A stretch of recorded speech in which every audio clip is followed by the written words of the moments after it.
Bismillah,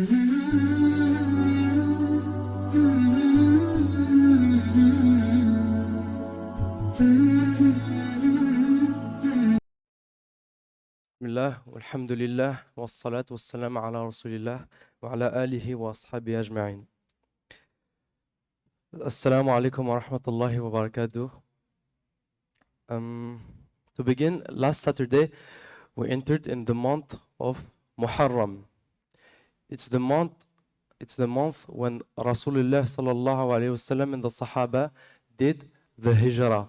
They went from Mecca to Medina.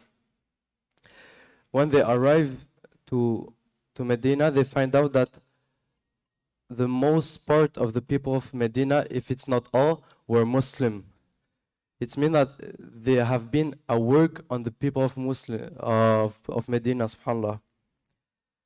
Today, inshallah, we will talk about the biography of the man who was the cause of the conversion to Islam of the whole city of Medina.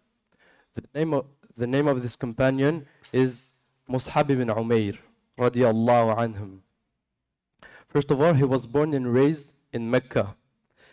His dad died when he was very young. Until his 20s, his mother, whose name is Khaled bint Malik, take care of him and give him everything he wanted without any limits. Subhanallah.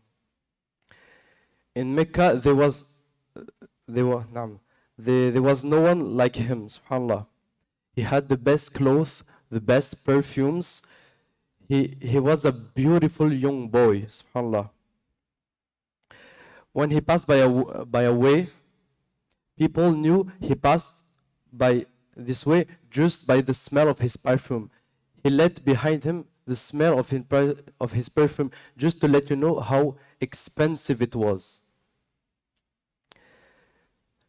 Also, when he went out to the street of Mecca, subhanAllah, girls would stand at their windows hoping that Musab would look at them and marry him. He was a beautiful young boy who was desired by women. He had something that a lot of boys today want, subhanAllah. In the other side, Musab radiallahu anhum didn't care about anything around him. Politics, war, the problem of the people around him, he wasn't concerned about that. His only concern was to the search of pleasure, the search of, subhanAllah, the wealth of the dunya. Sadly, it's the case of many young people today. Some of our brothers, they're Muslim, of course, they're only looking for money and temporary pleasure. We have, all of one here who had a person around him who the only thing he's looking for in this dunya isn't to ta'bud Allah, to worship Allah. His only concern is to get wealth, to become rich, to become successful. And at his time, Musab ibn Umair, he had everything.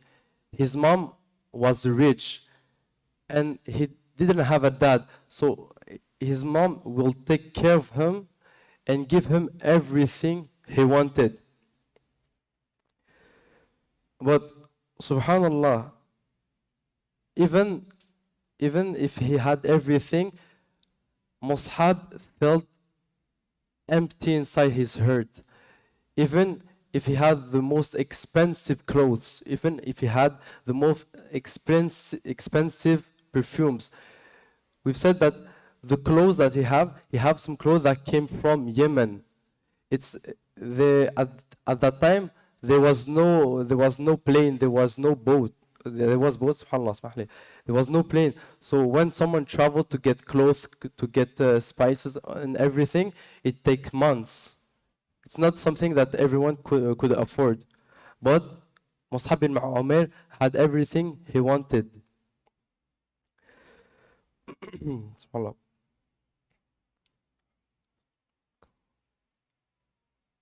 Hmm. Now we will talk of how he became Muslim. Like I said, even if he had everything he wanted from his young age until his 20s, he felt empty inside his heart. Even if someone you was to give him all, even if you was to give him a mountain of gold, the son of Adam would want a second one. In the hadith, that's what the Prophet ﷺ said. If he was to give to the son of Adam a mountain of gold, he will ask for a second one. The only thing that can fill his belly is if you take all the dirt on earth, and you was to shove it inside his mouth. SubhanAllah. So Musab ibn Umair heard about this new religion that came in Mecca, Islam. He heard about the quality of Rasulullah sallallahu alaihi wasallam. He heard about the revelation that possibly came from Allah. So he went to the house of Al-Arqam when the Prophet used together with his companion to receive the revelation, the first ayat of the Quran. And by the first time he listened to the Quran who was revealed, his heart instantly absorbed everything he listened. And he became Muslim as soon as he heard the words of Allah. After becoming Muslim, his goal was to hide his conversion to his mother, because his mother had a strong character. The same way she can love him very much and give him everything, the same way she can deny him from his family, subhanAllah. She eventually learned of his conversion. This was the beginning of the problems for Musab ibn Umair. She began to sequester him, to deprive him from food and drinks, and of course all the luxuries that he possessed. It was like this for days and weeks, subhanAllah, until he immigrated to Abyssinia. But subhanAllah, after his conversion, he lived from the moment he was born to his early 20s in the luxury. He didn't know anything else about life except luxury. But the moment he entered Islam, he didn't feel any need of this luxury anymore. Even if his mother sequestered him, deprived him from food and drinks, he didn't feel the need to have everything of that. He didn't feel the need of the luxury. He replaced all the luxury of this world that he was born with only Islam. If he was to put a mizan, a balance, in his balance, Islam is worth more than all the luxury that he lived in. Allah.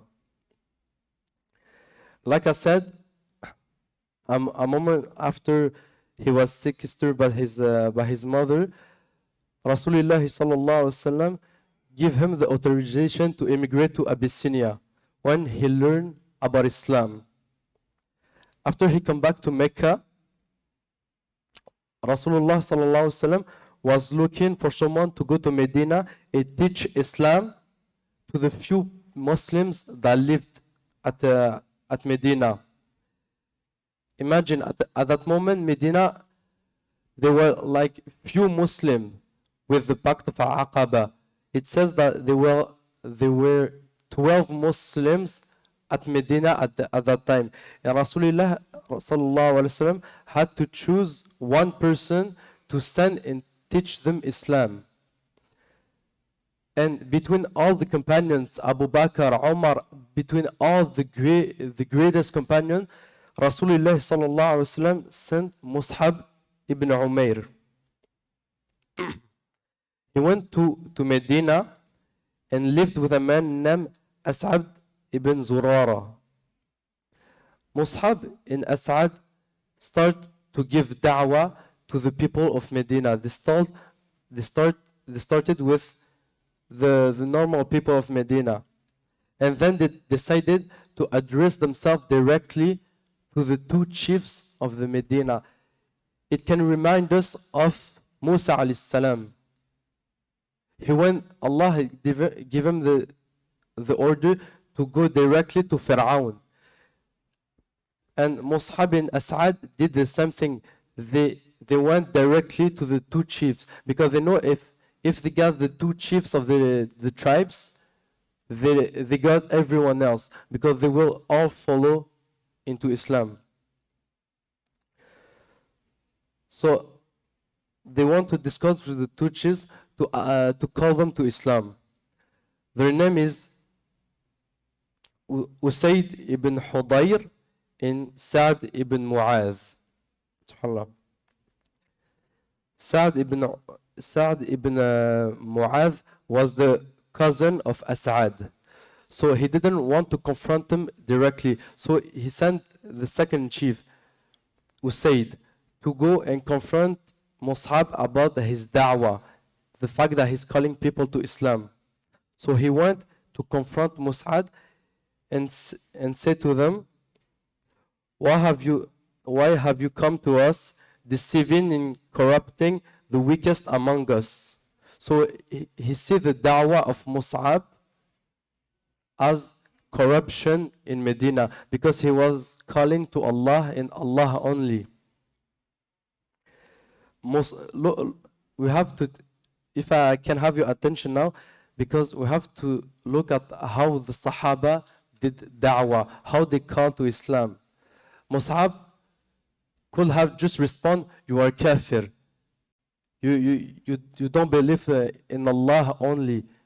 You will go to hell. Just leave me. But instead, he decided to smile and say to him with a polite intonation, sit down and listen what I'm gonna tell you. If you like my words, you accept them. If you don't like them, we will stop bothering you. And then he started reciting Quran. And before he finished, Usayd was already convinced of the message that Mus'ab was giving him. Then, subhanAllah, Usayd asked what he have to do to accept Islam. Mus'ab responded, just purify your clothes, purify your body, and take your shahada, then pray 2 rak'ats. That's what he did, subhanAllah. Just after converting to Islam, he was one of the chief of Medina.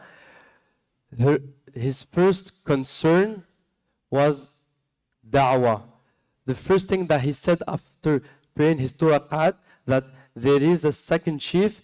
If you make him come to Islam, you have all Medina for you. You can make da'wah to him. They will enter Islam. This was his first concern.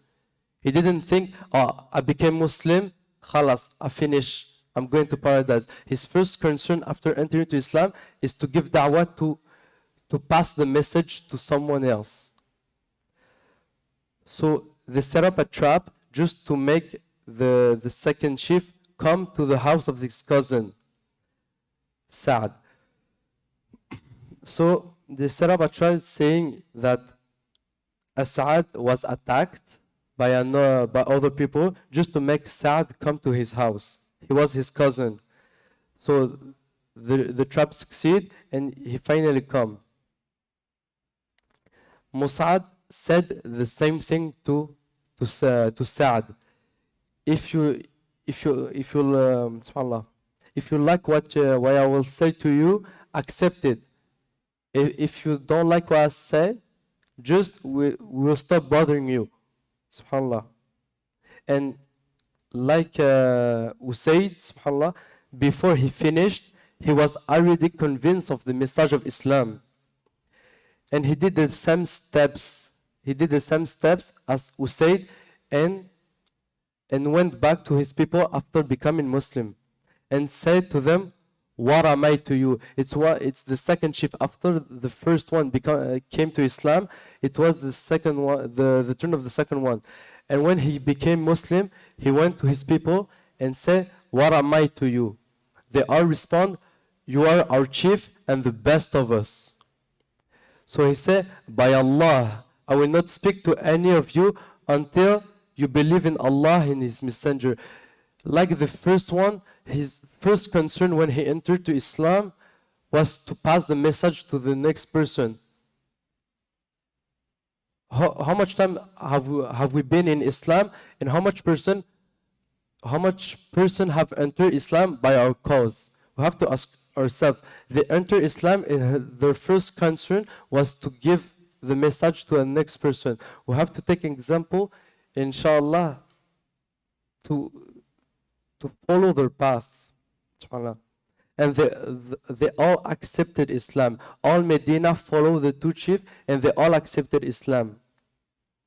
And that's how a whole city, by the cause of one man, accepted Islam. Allah, if He wanted, but by His will, He can use a simple thing to change a whole thing. Just keep in mind that Musab was alone when he went to Medina, and when Rasulullah sallallahu alaihi wasallam arrived to Medina, he found that Medina was already Muslim. By his cause, by the cause of one companion, a whole city entered Islam. Now, inshallah, to continue with his life, Musab fought in the two most famous battle of Islam, the battle of Badr and Uhud. The Prophet ﷺ gave him the big responsibility to carry the sinyam, the standard in an army. It's the big sign that you have to hold, and if the sign of an army fell off, subhanallah, the army lost. And he died in the battle of Uhud, leaving behind him just a shredded woolen of clothes. He was born and raised in Lux, and he died only with a shredded woolen cloth. Subhanallah. Subhanakallah wa bihamdik, nashhadu la ilaha illa ant.